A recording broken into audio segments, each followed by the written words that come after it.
Assalamualaikum warahmatullahi wabarakatuh. Alhamdulillahi rabbil alamin. Wabihi nasta'in ala umuri dunya waddin. Summa salatu wassalam ala khairi man ba'athahullah rahmatan lil alamin. Sayyidil anbiya'i wal mursalin Rasulillah Muhammad sallallahu alaihi wasallam wa ala alihi wa ashabihi ajma'in. Para hadirin jamaah yang dimuliakan Allah Subhanahu wa taala, syukur alhamdulillah kita panjatkan kehadirat Allah Subhanahu wa taala di pagi hari yang berbahagia ini. Kita semua dalam kondisi sehat walafiat dan kembali dapat melaksanakan pengajian rutin kita setiap bulannya. Marilah kita tak hentinya berselawat kepada Rasulullah Muhammad sallallahu alaihi wasallam. Allahumma salli wa sallim wa barik alaihi. Betapa meruginya mereka orang yang disebut nama Nabi tak berselawat, sampai Rasulullah menganggap mereka itu orang paling bakhil, orang paling pelit. Kenapa? Pelit terhadap dirinya sendiri karena keutamaan selawat yang begitu besar yang akan membawa kita kepada terbukanya pintu-pintu keberkahan. Mudah-mudahan dengan terus kita mengamalkan sunnah-sunnah Rasul dalam hidup kita semua, kita tergolong pengikut baginda yang mendapatkan syafaat nantinya. Jamaah rahimakumullah, di kesempatan kali ini kita akan membahas ayat teragung di dalam Al-Quran. Ayat apa itu? Itulah ayatul kursi. Ayat kursi. Rata-rata di rumah kita ada hiasan kaligrafi ayat kursi. Di mana-mana kita temukan ayat kursi. Bahkan sebagian dari kita menjadikan ayat ini sebagai bacaan rutin untuk memelihara diri kita dari apa-apa yang tidak kita harapkan untuk terjadi. Nah, tentunya ayat yang begitu agung ini sangat kita butuhkan untuk kita pahami maknanya. Kenapa? Bagaimanapun juga ibu-ibu, membaca memang dapat pahala. Terlepas kita membaca paham tak paham, dapat pahala. Tapi yakinlah ketika kita membaca satu ayat disertai dengan menghadirkan makna kandungan isi ayat itu, efek dan pengaruh ayat yang kita baca kepada diri kita, kepada keimanan kita, kepada cara kita berpikir, ini juga akan sangat luar biasa sekali. Maka ya, hari ini kita akan khusus membahas tentang tafsir ayat kursi. Dan sebagaimana biasa, sebelum kita mengawali ya kajian ini, saya mintakan kepada salah seorang jemaah untuk membuka keberkahan bagi majelis ilmu kita ini. Salah seorang berkenan untuk membacakan ayatnya dan yang lain nanti membacakan terjemahannya sebelum kita analisis ayatnya. Dipersilakan.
Ya, dipersilakan untuk dibaca maknanya.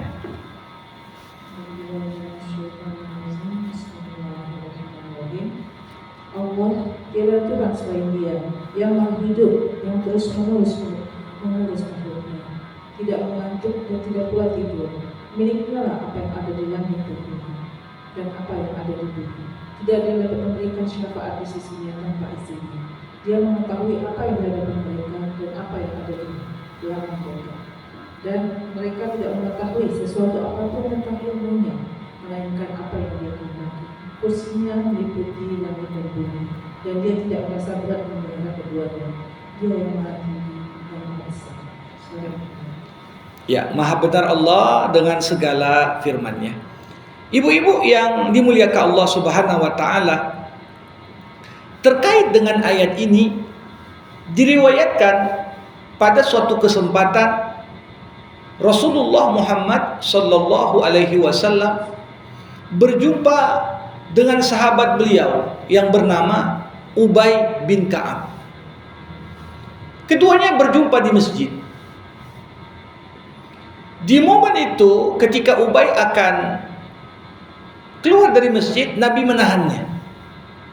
Kemudian Rasulullah bertanya, "Wahai Ubay, tahukah kau ayat teragung di dalam Al-Quran?"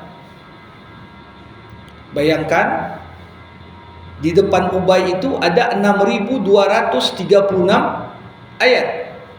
Jumlah ayat yang ada di dalam Al-Quran.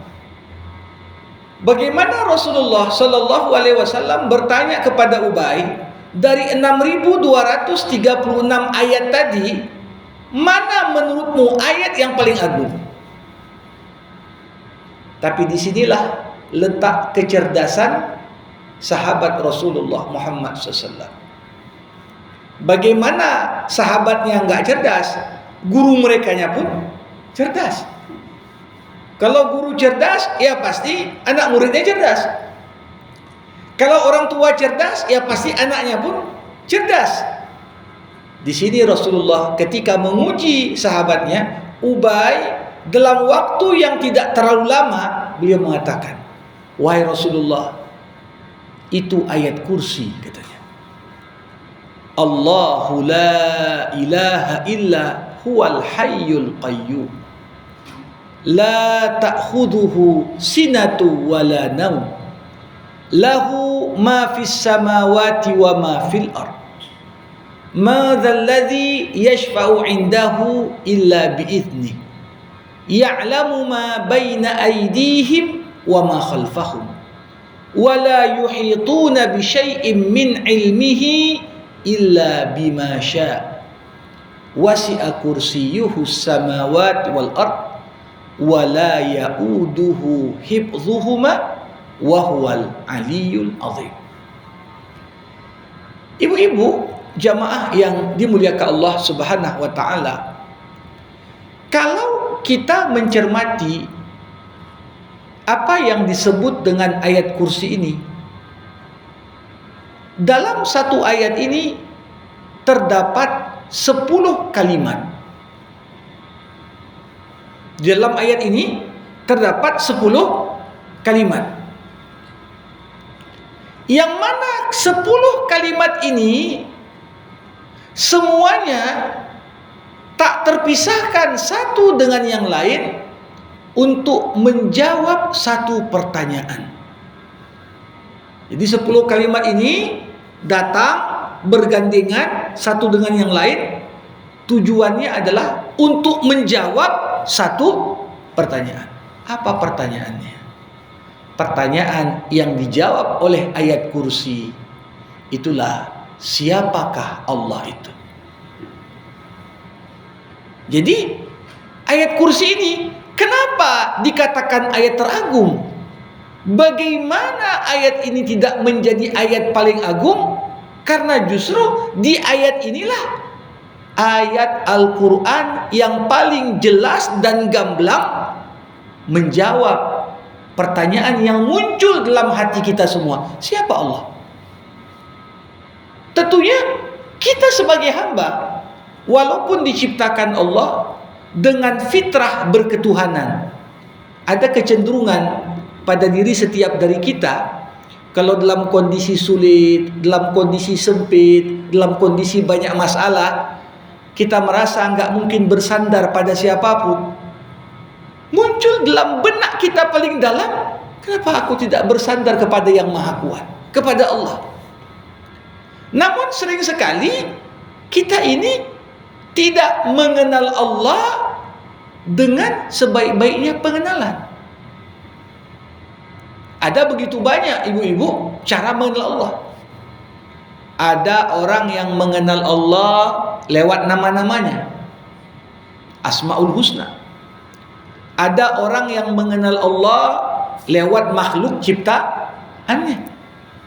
Seorang dokter mata yang mendalami seluk-beluk mata bisa kenal Allah lewat mata yang ditelitinya. Tiap bagian takjub dia. Gak mungkin mata ini tercipta tiba-tiba. Di baliknya pasti ada pencipta yang maha agung. Betapa luar biasanya mata ini. Apapun yang kita kaji, orang bidang pertanian meneliti tentang tumbuhan, cukup tumbuhan yang dia teliti membawa dia kepada alam berbeda untuk mengenal Allah. Ketika dia sadar betapa luar biasanya Allah, di balik penciptaan pohon kelapa, di balik penciptaan pohon kurma, di balik penciptaan pohon mangga, semua makhluk bisa mengantarkan kita mengenal Allah. Ada yang mengenal Allah lewat ketetapannya. Ketika kita sakit, justru momentum sakit itu momentum paling berharga kita kenal sama Allah. Kalau mungkin kita nggak pernah sakit, kita nggak akan pernah menghayati nama Allah Asy-Syafi, Tuhan yang maha menyembuhkan. Kalau bisnis kita tidak bangkrut, mungkin kita nggak akan kenal dengan nama Allah Al-Ghani Al-Mughni, Tuhan yang maha kaya dan maha mengayakan. Kapan kita kenal? Ketika kita berharap betul, ya Allah balikkanlah kekayaanku, dan ternyata Allah mengayakan kita kembali lewat jalan kadang-kadang di luar logika kita bisa untuk memikirkannya. Disitulah kita kenal Allah. Nah, kita juga bisa mengenal Allah lewat firman-Nya, lewat perkataannya. Dan dari semua ayat-ayat Al-Quran yang bercerita tentang Allah, tidak berlebihan kalau kita katakan ayat kursi adalah ayat yang teragung, karena inilah ayat yang paling lengkap, paling komprehensif, paling menyeluruh, yang bisa memperkenalkan kepada kita siapa Allah Subhanahu wa Ta'ala. Makanya kalau kita lihat, inilah ayat yang dianjurkan untuk kita baca di setiap pagi dan petang. Kita baca ketika selesai dari setiap waktu sholat. Kenapa?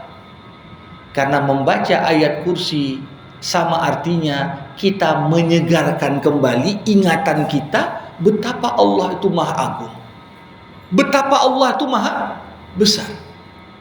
Bahkan bukan hanya itu, ibu-ibu rahimakumullah, ayat kursi ini disebut juga di antara ayat ruqyah. Orang kesurupan, orang kemasukan, orang mungkin stres, orang mentalnya tertekan, banyak masalah yang dia hadapi tak mampu untuk dia pikul sendiri. Orang di saat mungkin depresi dengan begitu banyak masalah yang datang bertubi-tubi, justru tidak ada yang lebih utama untuk diperdengarkan dan dibaca oleh seorang di momen-momen dia merasa dirinya lemah, lebih utama daripada membaca ayat kursi. Seakan-akan ayat ini ketika kita baca, ketika kita dengar, memberikan semacam spirit dan semangat baru. Apalagi bukan sekedar kita menikmati suara qori'nya, kita paham apa maksudnya.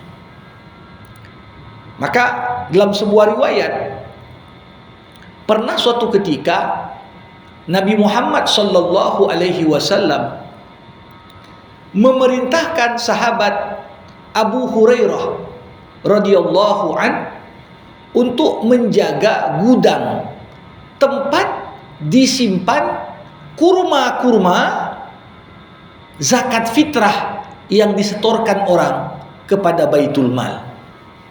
Ini cerita di bulan Ramadan, cerita sebelum zakat fitrah mau dibagikan. Ketika itu dijagalah gudang itu oleh Abu Hurairah radhiyallahu anhu. Di malam pertama Abu Hurairah menjaga, dia temukan ada seorang pencuri mau mengambil kurma itu. Ditangkaplah oleh Abu Hurairah pencuri itu. Kemudian karena si pencuri meminta belas kasihan Abu Hurairah, dia katakan, aku mencuri karena lapar, aku mencuri karena tak punya apa-apa. Akhirnya dilepaskan dengan janji tidak akan mencuri lagi. Namun di hari kedua Abu Hurairah menjaga gudang, kembali orang yang sama datang mencuri. Maka Abu Hurairah pun menangkap dia kembali. Kau kan sudah janji kemarin tak mencuri, kenapa kau mencuri? Lapar lagi aku, tak ada makanan juga. Hingga pada akhirnya Abu Hurairah mulai kasihan lagi melihat pencuri tadi, dibebaskan dengan komitmen jangan lagi balik. Dan pada hari ketiga pencuri tadi kembali datang. Kembali juga Abu Hurairah menangkap orang yang sama. Ketika Abu Hurairah tidak ingin untuk melepaskannya, barulah pencuri tadi menyingkap identitas sebenarnya. Dia katakan, aku ini bukan manusia, aku ini jin, menyamar jadi manusia. Lepaskan aku akan beritahukan kepadamu satu ayat yang apabila kau baca, kami dari bangsa jin tidak akan berani untuk mengganggumu. Ketika itu Abu Hurairah akhirnya dia pun penasaran apa ayat itu. Dilepaskanlah, lantas pencuri tadi mengatakan, Allahu la ilaha illa huwal hayyul qayyum la ta'khuduhu sinatu wala naum, sampai dengan akhir ayat kursi. Keesokan harinya Abu Hurairah datang menjumpai Rasul. Dia bercerita, wahai Rasulullah, 3 malam berturut-turut datang pencuri dan aku tangkap, tapi karena dia minta belas kasihanku, aku lepaskan dia di hari pertama, di hari kedua. Di hari ketiga, ketika ku tangkap lagi orang yang bersangkutan, dia mengaku dirinya adalah jin dan dia menjanjikan kepadaku kalau aku bebaskan, dia akan beritahukan ayat yang kalau dibaca bangsa jin tidak akan mengganggu manusia.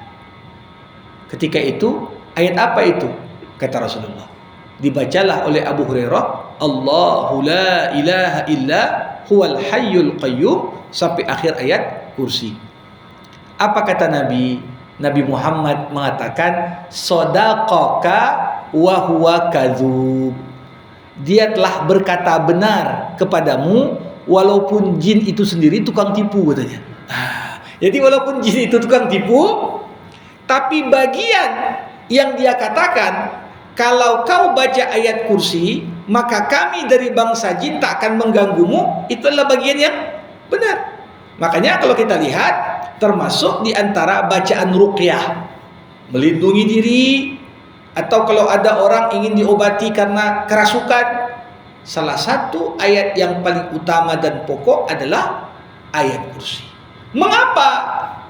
Karena tentunya ketika kita membacakan ayat kursi, diperdengarkan ayat ini kepada yang mengganggu manusia dari golongan jin, apalagi yang kafir, apalagi yang dari golongan setan. Apa yang terjadi? Seakan-akan dengan membaca ayat kursi kita mengatakan, bersamaku Allah yang sifatnya seperti ini. Kalau Allah sudah melindungiku, sekuat apapun kekuatanmu tidak ada apa-apanya dibandingkan dengan Allah Subhanahu wa ta'ala. Nah, jadi memahami ayat kursi tentunya kuncinya memahami 10 kalimat yang disebutkan di dalam satu ayat ini. Sehingga dengan memahami 10 kalimat itu, kita bisa membayangkan keagungan dan kebesaran Allah Subhanahu wa taala. Ibu-ibu yang dimuliakan Allah, sebelum kita masuk penjelasan kalimat per kalimat dalam ayat kursi ini, saya ingin singgung di awal keunikan ayat kursi. Ayat ini unik sekali. Kenapa unik? Tadi saya katakan ayat kursi terdiri dari 10 kalimat. Dari 10 kalimat yang ada di ayat kursi, kita temukan 5 kalimat negatif dan 5 kalimat positif. Jarang sekali dalam satu ayat kalimat positif dan kalimat negatif itu seimbang. Pengertian kalimat negatif apa? Kalimat negatif, kalimat yang di dalamnya terdapat kata yang menafikan sesuatu. Ada kata tidak, ya. Kalimat positif, kalimat yang menetapkan sesuatu, nggak ada kata tidaknya. Nah, kita lihat bagaimana di ayat kursi kita baca bersama, ya, yang mana kalimat negatif, yang mana kalimat positif. Untuk kemudian kita lihat. Yang pertama, Allahu la ilaha illa huwa. Ini kalimat positif. Al-hayyu al-qayyum. Ini juga kalimat positif. Yang ketiga, la ta'khudhuhu sinatu wala naum. Kata la ta'khudhu, kalimat negatif. Lahu ma fis samawati wa ma fil ard. Yang keempat, ini kalimat positif. Ya. Yang kelima, man zalladhi yashfa'u indahu illa biizni. Ini juga kalimat negatif. Tidak ada satupun yang dapat memberikan syafaat kecuali dengan izinnya. Ya. Kemudian, ya'lamu ma baina aydihim wa ma khalfahum. Ini kalimat positif. Wala yuhituna bi syai'in min ilmihi illa bima syaa. Tidak ada sesuatu apapun yang mengetahui sebagian dari ilmu Allah kecuali siapa yang Allah kehendaki. Ini negatif. Wala yauduhu hifdhuhuma, dan Allah enggak pernah capek untuk menjaga keduanya. Negatif juga. Wa huwal aliyyul azim. Kalimat positif. Nah, baik. Kita akan coba memulai dengan kalimat pertama. Allahu la ilaha illa huwa. Allah, tidak ada Tuhan selain Dia. Jadi kalau kita tanya, siapa Allah? Dialah Tuhan yang tidak ada Tuhan lain selain Dia. Dialah satu-satunya Tuhan yang layak untuk disembah. Dialah satu-satunya Tuhan yang layak untuk dicintai. Dialah satu-satunya Tuhan yang paling layak kita menggantungkan harapan kita hanya kepadanya. Jadi kata-kata Allahu la ilaha illa huwa ini menjelaskan betapa posisi Allah itu posisi yang sangat sentral dalam kehidupan. Semuanya porosnya kembali kepada Allah Subhanahu wa taala. Kalau kita mau mengharapkan sesuatu, ya berharaplah pada Allah. Kalau kita minta perlindungan dari sesuatu, minta perlindunganlah sama Allah. Tidak ada yang semisal dengan Allah. La ilaha illa huwa. Mau kita puji, mau kita sembah, mau kita ibadahi, hanya Allah lah. Ini yang dijawab oleh kalimat pertama. La ilaha illa huwa. Nah, tentunya kalimat pertama ini kalimat yang menunjukkan makna tauhid. Makna tauhid. Tauhid artinya apa? Kita mengesahkan Allah Subhanahu wa taala. Allahu la ilaha illa huwa. La ilaha artinya apa? Tidak ada Tuhan selain Dia. Berarti di dalamnya ada nafi. Ada kalimat negatif di sini. Tidak ada Tuhan selain Allah. Ya. Berarti ketika orang anggap, oh dunia ini yang paling menentukan duit. Jawabannya la ilaha illallah. Duit itu nggak akan mungkin sampai posisi Tuhan. Duit penting tapi bukan segalanya. Kalau kita menganggap pangkat yang tinggi, jabatan yang mentereng itu yang paling penting, la ilaha illallah. Tidak ada yang layak dipertuhankan dan kita menyerahkan jiwa raga kita hanya kepadanya, hanyalah Allah Subhanahu wa ta'ala. Ini makna yang cukup dalam. Ya, karena manusia ini kalau kita lihat di masa-masa kita ini senang, ini kadang-kadang kita lupa berapa besar ketergantungan kita kepada Allah. Ya, waktu sulit orang baru ingat Allah. Waktu senang dia merasa ya nggak perlu kalinya sama Allah itu. Karena kita menganggap urusan kita semuanya lancar. Ya, masalah tidak ada yang datang. Tapi di saat kesempitan, kesulitan, malapetaka datang silih berganti, di situ kita baru merasakan kita sebagai makhluk adalah makhluk yang begitu lemah. Karena kelemahan kita perlu tempat bersandar. Kita perlu tempat untuk berpegang. Kita perlu pihak yang bisa memberikan kekuatan agar kita mampu menghadapi sebesar apapun masalah yang kita hadapi. Disinilah la ilaha illa huwa. Allah tidak ada Tuhan selain Dia. Kalimat negatif untuk menggambarkan kepada kita tidak ada satupun yang layak disembah, yang layak ditempatkan sebagai Tuhan. Kita berdoa kepadanya, kita minta padanya selain Allah Subhanahu wa ta'ala. Nah, setelah kalimat pertama itu menggambarkan kalimat negatif, masuk kalimat kedua, Al-Hayyu Al-Qayyum. Berarti Allahu Al-Hayyu Al-Qayyum. Dialah Allah yang maha hidup dan maha mengurusi semua urusan. Qayyum artinya apa? Yang mengurus. Ibu-ibu, kalau kita lihat, tak usah jauh-jauh kita melihat siapa yang mengurus rezeki semua makhluk yang ada di alam semesta. Makhluk yang terbangkah, makhluk yang melatakah, makhluk yang berenangkah. Ya, kalau kita pikir, kita gali sampai dalam kedalaman berapa meter, masih ada binatang di situ. Siapa yang kasih rezekinya, mengantarkan sampai ke situ? Kalau kita lihat di udara begitu juga, berbagai macam makhluk ada di alam semesta ini. Tentunya yang bisa mengurusi semua makhluk hanyalah yang maha hidup. Kita aja kalau kerja misalnya, kerja, ya pasti kita juga membutuhkan waktu libur. Makanya kerja ada shift. Oh, kau masuk pagi, nanti yang sipulan masuk siang, nanti ada yang masuk malam. Kenapa? Karena kita nggak mungkin ngurusi semua urusan. Tapi bayangkan kebesaran Allah Subhanahu wa ta'ala. Allah bukan hanya maha hidup yang tidak akan mati, tapi tidak ada satu urusan pun terjadi di alam semesta ini kecuali Allah yang mengurusnya.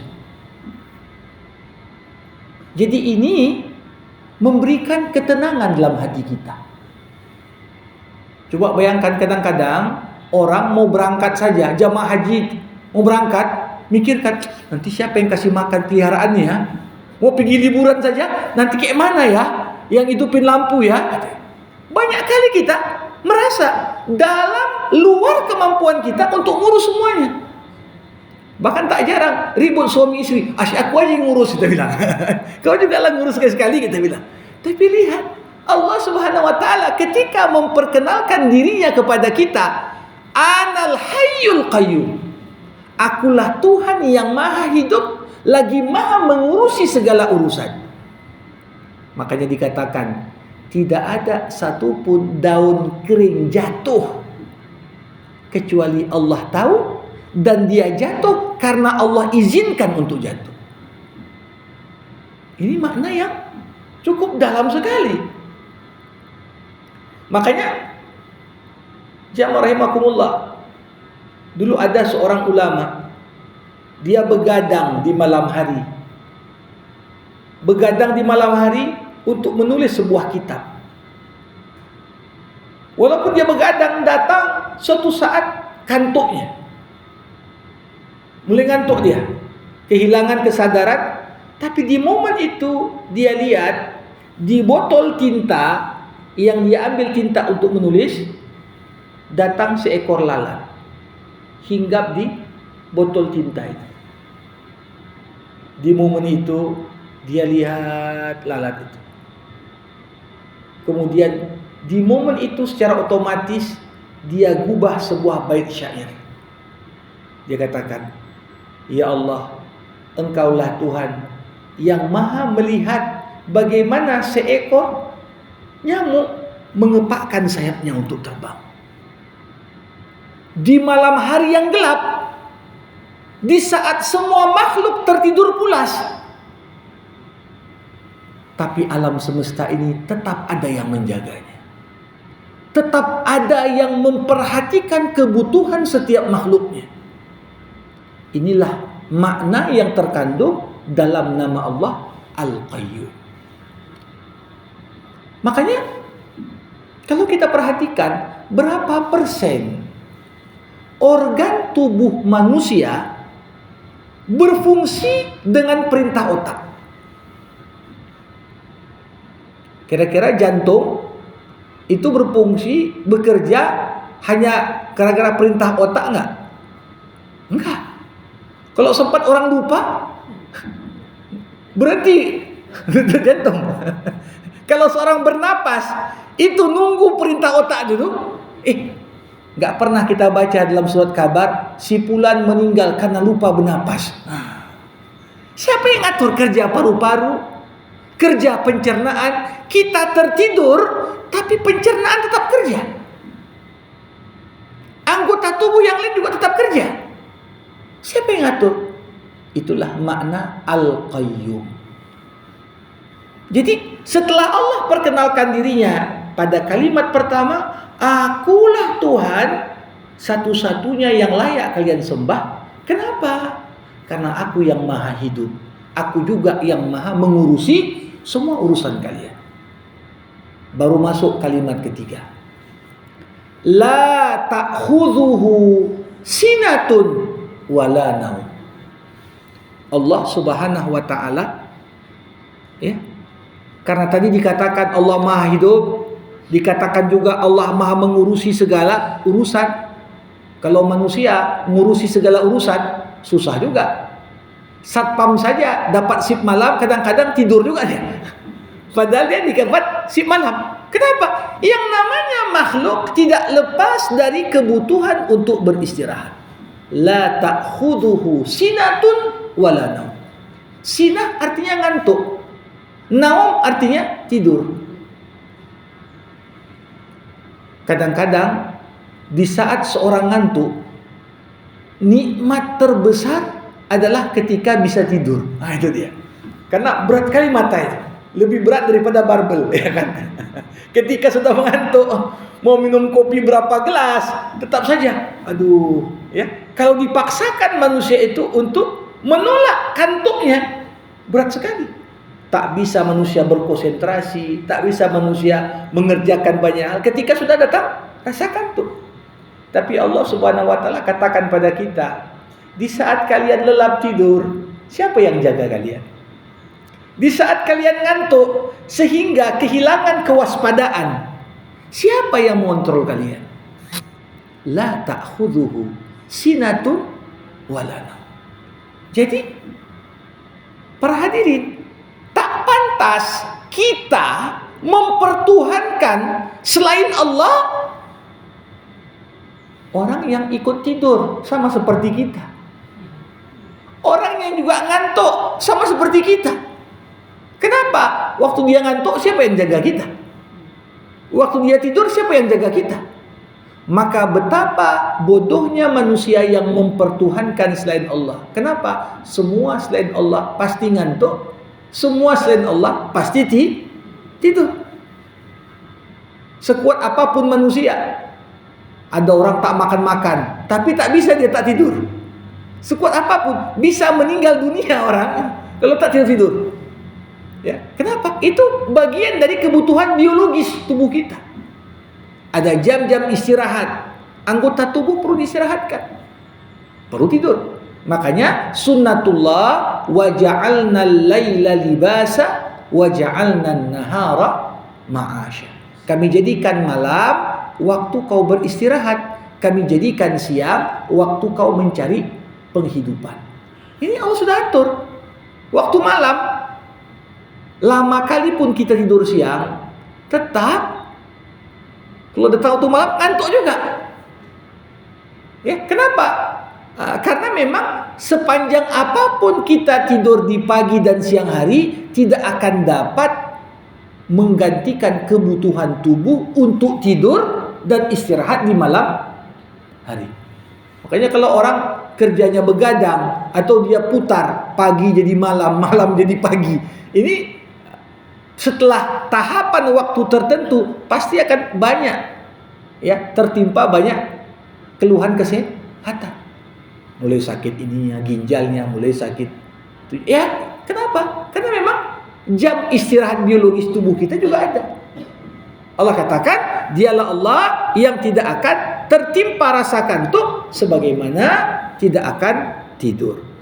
Allah katakan pada kalimat yang keempat, lahu ma fis samawati wa ma fil ardh. Milik Allah semua yang ada di langit dan semua yang ada di bumi. Jadi siapa Allah? Allah adalah pemilik segalanya. Manusia ini, ibu-ibu, punya sense of curiosity, rasa ingin tahu yang besar. Kadang-kadang kita lewat rumah nampak cantik dan besar, kita tanya, rumah siapa ini? Ya kan? Lewat mobil bagus, itu mobil siapa itu? Bahkan bapak-bapak pun lewat ibu-ibu cantik, tanya juga, ini istri siapa ini? Gitu. Ya, kenapa? Rasa ingin tahu itu besar. Tapi jamaah rahimakumullah, kita pun kadang-kadang lupa mempertanyakan jawaban yang kita dapatkan itu belum tuntas. Aku ini punya siapa? Istriku punya siapa? Anakku milik siapa? Hartaku punya siapa? Kalau kita katakan itu punya kita, justru itu semua dapat meninggalkan kita di waktu baik kita siap ataupun tidak, kita harus siap-siap untuk menerimanya. Kalau itu yang milik kita, kita yang ngatur kapan mau kita berpisah, kapan kita mau pertahankan. Tapi kalau datang maut, bisa nggak kita halangi malaikatul maut? Nggak bisa. Berarti pemilik sebenarnya bukan kita. Kita hanya pemilik manfaat. Harta itu Allah titip sama kita. Kau gunakan selama aku titip padamu.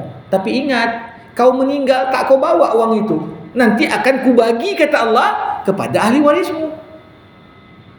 Berapa banyak orang habiskan puluhan tahun mengumpulkan uang.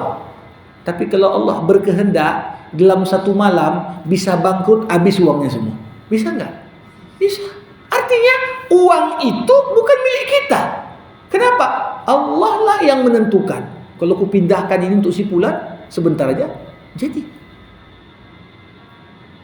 Jamaah rahimakumullah. Jadi Allah katakan lahu ma fis samawati wa ma fil ardh. Miliknya lah semua yang ada di langit dan di bumi. Makanya orang yang sadar semua yang ada di alam semesta ini milik Allah, kira-kira takut nggak dia kalau ngasih hutang sama Allah? Kita ini kan paling takut ngasih hutang sama orang yang kira-kira dia tak sanggup bayar ini, ya kan? Kalau orang kaya berutang, kadang-kadang kita tahu, ini pasti sanggup lah dia bayar. Tapi ketika orang susah datang, nyampaikan, tolonglah, nggak ada uangku, utangkanlah dulu. Dalam hati kita pun, ini kalau ku bilang bulan depan, belum tentu juga ada duit dia bulan depan. Makanya apa kata Allah? Ketika kita ingin memberikan pinjaman kepada orang yang dalam pandangan logika kita tak sanggup bayar, supaya kita merasa berani dan kuat untuk menghutangkan itu, apa kata Allah? Man zalladzi yuqridullah qardan hasanah. Siapa yang mau menghutangkan Allah dengan pinjaman yang baik. Jadi ketika kita memberikan utang kepada orang yang gak mampu zahirnya membayar, sebenarnya yang berutang bukan orang itu, yang sedang berutang adalah Allah. Seakan-akan Allah katakan, aku penjaminnya. Kalau pemilik alam semesta beserta segala isinya dia yang menjamin, apakah kita perlu takut? Kalau di bank itu mau minjam, ya kita berapa jaminan? Atau kita menghadirkan penjamin. Penjamin ini siapa ini? Oh, kalau si fulan tuh punya saham sekian miliar di perusahaan ini, asetnya sekian miliar di sana. Oh, nggak takut bank untuk ngasih pinjaman, begitu ya? Nah, disinilah Allah Subhanahu Wa Taala ingatkan pada kita, lahu, miliknya. Semua yang ada di alam semesta ini milikku, kata Allah. Allah yang ciptakan, Allah yang miliki, Allah juga yang menentukan kapan dicabut dari kita, kapan dipertahankan pada kita, dan semuanya. Lahu ma fis samawati wa ma fil ardh. Maka dari itu kemudian Allah katakan di kalimat yang kelima, man zalladzi yashfa'u indahu illa biizni. Siapa yang bisa memberikan syafaat di sisinya kecuali dengan izinnya. Artinya apa? Tidak ada satupun manusia yang bisa membela manusia yang lain.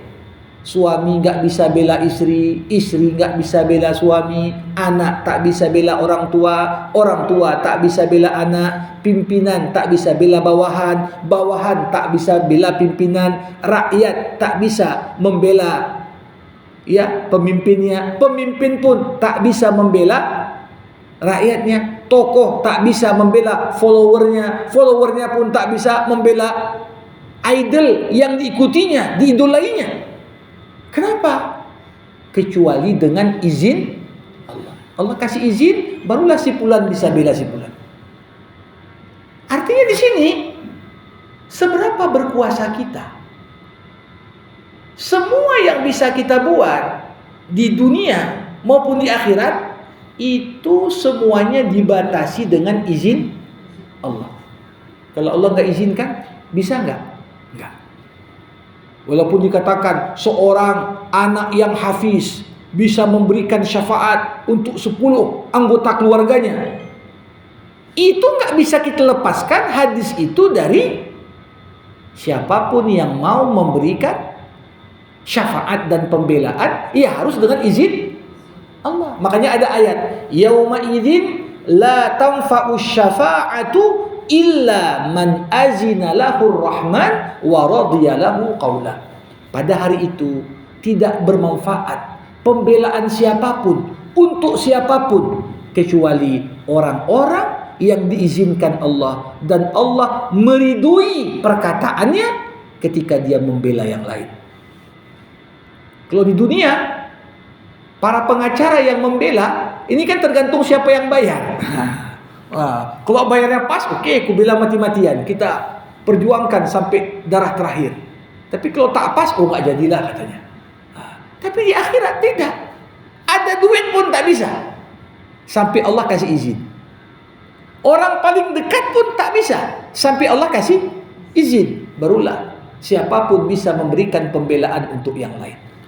Ini 5 kalimat pertama. Dimulai dengan kalimat negatif, Allahu la ilaha illa huwal hayyul qayyum. Kemudian kalimat positif, al hayyu al qayyum. Kemudian kalimat negatif lagi, la ta'khudhuhu sinatun wala naum. Kemudian kalimat positif lagi, lahu ma fis samawati wa ma fil ardh. Kemudian kalimat negatif lagi, man zalladzi yashfa'u indahu illa biizni. Baru kalimat yang keenam, kembali kalimat positif. Ya'lamu ma baina aydihim wa ma khalfahum. Dialah Allah Subhanahu wa taala yang tahu apa yang ada di depan mereka dan apa yang ada di belakang mereka. Kadang-kadang orang yang terlalu fokus nengok ke depan, nggak tahu dia bahaya yang mengintainya di belakang. Orang yang sibuk nengok ke belakang, nggak tahu dia ada bahaya yang bisa menabrak dia di depan. Tapi Allah Subhanahu wa taala disinilah yang tahu apa yang ada di depan manusia dan apa pula yang ada di belakang. Nah, di depan di sini bisa kita artikan tujuan orang apa masing-masing. Ya'lamu ma baina aydihim. Allah tahu yang salatnya ikhlas. Mana Allah tahu yang salatnya pencitraan. Allah tahu yang sedekahnya itu ikhlas.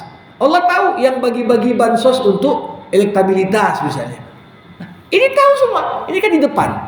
Tapi wa ma khalfahum, apa yang ada di belakang, ini kita tafsirkan dengan apa yang menjadi motivasi dan pendorong seorang itu melakukan apapun yang dia buat. Belakangnya siapa? Motivasinya apa? Kalau bahasa orang sekarang, modusnya apa katanya? Kalau buat ini modus aja itu. Ya, manusia kadang-kadang mungkin dapat dikelabui. Tujuannya kita samarkan, latar belakangnya kita samarkan. Namun Allah Subhanahu wa taala tidak ada sesuatu apapun yang bisa kita sembunyikan dari Allah. Bisa enggak kita sembunyikan sesuatu dari Allah? Enggak. Allah tahu isi hati kita. Ya'lamu ma baina aydihim wa ma khalfahum. Apa tujuan kita? Apa latar belakang dan motivasi kita? Allah tahu. Makanya ada ayat mengatakan ya'lamu kha'inatal a'yun wa ma tukhfis sudur. Allah tahu mana mata yang berkhianat. Jadi orang yang mau berkhianat itu dalam ayat ini diisyaratkan itu ada bahasa tubuh pada mata yang dengannya orang itu bisa ketahuan mau berkhianat. Sebagaimana sekarang ada alat tes kebohongan, ya, dari mimik wajahnya itu kalau dia jawab bisa tahu ini tes kebohongan. Ini Al-Quran mengatakan Allah tahu mana mata yang berkhianat. Allah tahu apa yang manusia sembunyikan dalam hatinya. Semuanya itu tidak ada yang tersembunyi bagi Allah. Nah, kalau inilah sifat Allah, apakah mungkin kita bersandiwara di depan Allah? Kita mungkin menipu. Ya, ada ungkapan orang bijak ibu-ibu. Seseorang mungkin menipu semua orang untuk sementara waktu. Kita tipu semua orang? Mungkin enggak? Mungkin. Tapi enggak mungkin selamanya. Untuk sementara waktu bisa kita tipu. Ya, makasih. Yang kedua, kita mungkin menipu sebahagian orang untuk sepanjang waktu. Ada orang saking bodohnya asik kena tipu aja. Ada juga. Udah kena tipu pun, kena tipu lagi, ya tambah lagi dia. Ya. Tapi ibu-ibu, sedetik pun kita tak bisa tipu diri kita sebagaimana kita tak mungkin tipu Allah. Mungkin enggak kita tipu diri kita? Enggak. Mungkin kita perdaya orang, tapi ketika kita bercermin sendiri, tahu kita siapa diri kita. Dengan segala kelebihan dan kekurangan yang kita punya. Sebagaimana kita kenal diri kita, Allah pun maha kenal tentang siapa kita. Ya'lamu ma baina aydihim wa ma khalfahum. Allah tahu apa yang ada di depanmu, apa yang ada di belakangmu. Allah tahu apa tujuanmu, apa juga motif dan latar belakang yang ada di belakang. Semuanya. Enggak ada yang tersembunyi dari Allah. Jadi sudah 3 negatif, 3 positif. Masuk kalimat yang ke-7. Wala yuhituna bi syai'in min ilmihi illa bima syaa. Kembali masuk ke kalimat negatif. Apa kata Allah? Tidak ada sesuatu apapun yang mengetahui tentang ilmu Allah kecuali apa yang Allah kehendaki. Walaupun kita bilang zaman sekarang ini zaman ilmu, teknologi, zaman kemajuan, tapi apakah manusia bisa tahu segalanya? Enggak. Sampai sekarang ilmu manusia itu masih terbatas. Ada sebuah buku, ibu-ibu, ditulis oleh seorang ilmuwan fisika asal Rusia berkebangsaan Amerika. Namanya Alexis Carrel. Dia tulis buku judulnya Man the Unknown. Diterjemahkan buku itu dengan judul Manusia Makhluk Misterius. Sekarang manusia udah sampai ke bulan. Ini Elon Musk sedang mempersiapkan mau jualan pula dia di Mars. Udah sampai ke sana. Tapi walaupun manusia udah sampai kemana-mana pengetahuannya, lebih banyak manusia belum mengetahui apa-apa tentang dirinya sendiri. Tentang dirinya sendiri masih banyak yang misterius tentang diri manusia ini. Potensi akal, potensi apa-apa yang ada pada diri manusia masih belum kita mampu menyingkap semuanya. Di sini Allah katakan, wala yuhituna bi syai'in min ilmihi illa bima syaa. Manusia tak akan bisa tahu sedikit pun tentang ilmu Allah kecuali dalam batas yang Allah kasih izin. Kalau Allah kasih izin bisa tahu. Kalau Allah tak kasih izin ya tak tahu. Contoh apa? Contoh ruh. Dulu di zaman Nabi datang orang-orang nanya, yas'alunaka 'anir ruh. Mereka bertanya padamu Muhammad tentang roh. Apa jawaban Allah? Qulir ruh min amri rabbi. Roh itu urusanku, kata Allah.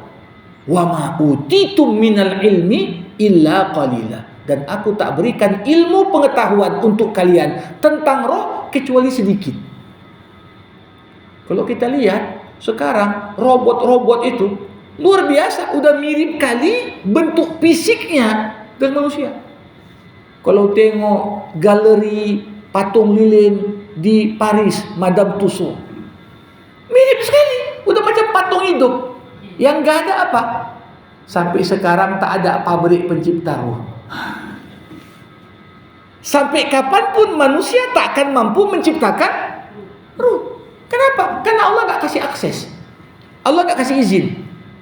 Jangan tanya-tanya tentang ruh, itu urusanku, kata Allah. Jadi ketika kita mau mengkaji sesuatu apapun, kita tidak akan mendapatkan sebuah informasi baru pada hal-hal yang Allah memang tutup akses. Gak mungkin kau bisa tahu. Kita lihatlah misalnya, manusia dengan bangga yang mengatakan, sekarang kita sudah bisa tahu jenis kelamin janin sebelum lahir dengan USG, bahkan udah 4 dimensi, sudah nampak dia jelas, ya. Tapi apakah dengan demikian manusia tahu semua rahasia Allah? Enggak. Kita hanya tahu fisiknya. Tapi Allah katakan, ya, tahu nggak kalian umurnya berapa sampai mati? Itu ilmunya Allah. Manusia nggak akan tahu si fulan ini ilmunya cuma apa. Ya. Dulu ada para peramal bilang 2012 kiamat. Rupanya dia meninggal pun tak tahu dia. Artinya apa? Janganlah manusia ini mengurusi sesuatu yang memang akalnya pun tak sanggup untuk menjangkaunya. Itu urusan Allah. Ya. Heboh 2012 kiamat. Ya. Ternyata dia mati pun dia tak tahu kapan datangnya. Begitulah. Nabi Muhammad ketika ditanya kapan kiamat, yang ditanya pun tidak lebih tahu daripada yang bertanya. Sama-sama nggak tahu kita, kata Nabi. Yang tahu itu cuma Allah. Jadi apapun yang kita ketahui tentang luar angkasa, apakah yang kita ketahui tentang manusia, apa yang kita ketahui tentang binatang, apa yang kita ketahui tentang dunia kosmos, angin, air, api, apa yang kita ketahui itu dalam batasan yang memang Allah kasih izin untuk kita tahu. Kalau Allah tutup aksesnya, nggak tahu kita, bisa nggak kita tahu? Enggak. Makanya Di sini penting sekali untuk membuat manusia itu tidak sombong dengan ilmunya. Dalam sejarah ada 2 momen ketika manusia begitu sombong sampai ingin menantang Tuhan, Allah bayar cash kekufuran manusia dengan kejadian yang begitu luar biasa. Yang pertama apa? Momen ketika Amerika dulu mau meluncurkan pesawat ulang-alik pertama keluar angkasa. Dikasih nama kapal ulang-aliknya apa? Challenger. Pesawat ini dikasih nama apa? Challenger. Ketika ditanya, untuk apa kalian lepaskan? Kami mau tengok mana Tuhan, mau kami tembak. Dengan diberi nama Challenger. Apa Challenger? Penantang. Mau menantang siapa? Tantang Tuhan. Yang terjadi apa? Momen dilepaskan, momen itu juga lah dia meledak di waktu yang bersamaan. Yang kedua, ketika di Eropa dibuat satu kapal yang begitu luar biasa besar, mewah, hanya orang-orang kaya, Titanic dibuatkanlah, sampai yang desain kapal itu mengatakan takdir pun tak bisa hancurkan kapal ini. Lihat betapa sombongnya, takdir pun tak bisa hancurkan kapal ini. Akhirnya perjalanan pertama itu juga lah perjalanan terakhir. Tabrak sama gunung es, tenggelam kapal itu.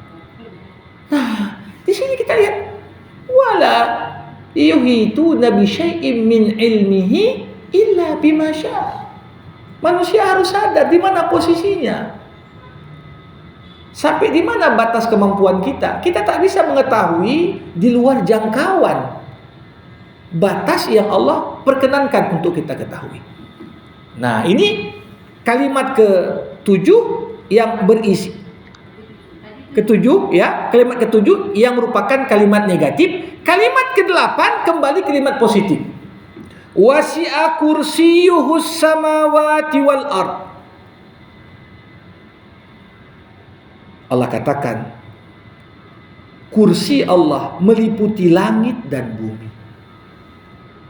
Ya, karena ada kata kursi inilah maka ayat ini disebut ayat kursi. Karena di ayat lain dalam Al-Quran tak pernah diulang kata kursi. Cuma di ayat ini aja kata kursi. Ibu-ibu, jamaah rahimakumullah, apa arti kursi? Apa kursi ini seperti ini? Kursi seperti kita duduk? Tentunya kita nggak punya kemampuan dan akses untuk memahami. Tapi kalau ditanya, apa beda kursi dengan arash? Arash kan diartikan singgasananya Allah. Dalam bahasa Arab, arash itu tempat duduk raja yang megah. Sedangkan kursi bukan tempat duduknya, tempat letak kakinya. Jadi beda singgasana dengan kursi di mana? Singgasana tempat dia duduk, kursi itu apa? Tempat dia letakkan kakinya. Tentunya kita tidak mengetahui dan sampai kapanpun kita tidak akan pernah bisa tahu hakikat kursinya Allah. Tapi ingin digambarkan, kalau tempat letak kaki saja luasnya itu langit dan bumi, seberapa besar arasnya Allah? Seberapa besar arasnya Allah? Seberapa kecil manusia? Kita ini yang gemuk pun, yang besar pun, yang tinggi pun, kalau ditengok dari Mars macam titik aja dia. Ya, kalau titik saja. Coba bayangkan kursinya Allah itu luasnya langit dan bumi. Jadi kalau membayangkan itu saja sudah bisa kita bayangkan betapa agungnya Allah, betapa besarnya Allah, betapa kecil dan dhaifnya kita sebagai makhluk. Maka dari itu kalimat ke-8 ini dikuatkan lagi dengan kalimat ke-9. Apa kata Allah? Wala ya'uduhu hibzuhuma. Apa kata Allah? Sikit pun Allah tidak capek dan tidak merasa berat menjaga langit dan bumi. Kita kalau disuruh kau jaga ini, kalau gurulah dia suruh jaga 2 ruang ujian, aduh banyak kali ini tempatnya gitu kan. Kita merasa padahal berapa peta itu. Kalau disuruh kau jaga wilayah ini, wah luas sekali. Coba bayangkan langit dan bumi dengan segala isinya. Allah katakan, sikit pun itu tak membuatku capek, sikit pun itu tak memberatkanku untuk memelihara dan menjaga keduanya. Ibu-ibu, jadi ini sekali lagi kalimat negatif kelima menggambarkan, menafikan tidak ada sedikit pun kekurangan pada Allah. Semua sifat Allah adalah sempurna, tidak ada yang kurang. Allah nggak ngantuk, Allah nggak punya saingan, Allah nggak capek menjaga, ya, nggak ada yang bisa memberikan syafaat kecuali dengan izin Allah. Ini semua kalimat-kalimat negatif. Tapi kalimat positif sebagai penutup, kalimat ke-10 Allah katakan, wa huwal aliyul azim. Dialah Allah, Tuhan yang maha tinggi, Tuhan yang maha besar. Maha tinggi kedudukan Allah. Tidak ada yang lebih tinggi dari Allah. Tidak ada yang lebih mulia dari Allah. Sebagaimana tidak ada yang lebih berkuasa, lebih agung, lebih besar dibandingkan besarnya kekuasaan Allah Subhanahu wa taala. Jadi inilah sebab, ya, kenapa ayat ini ayat yang begitu mulia sampai kita disuruh untuk selalu membaca dan mengulang-ulangnya. Bahkan dikatakan dalam sebuah hadis, siapa yang membaca di setiap selesai sholat ayat kursi, ya, maka tidak ada sesuatu apapun yang dapat menghalangi antara dirinya dengan masuk surga. Luar biasa. Yang berat apa? Memulai untuk membiasakannya. Itu dia, berat. Tapi kalau udah otomatis sambil kita berdoa, sambil kita baca ayat kursi, udah terbiasa, ya sudah. Rata-rata kita pun hafal. Maka makna-makna yang besar ini yang tadi sudah kita jelaskan lewat 10 kalimat, 5 kalimat negatif, 5 kalimat positif, semuanya adalah jawaban untuk satu pertanyaan besar. Siapakah Allah Subhanahu wa taala? Demikian.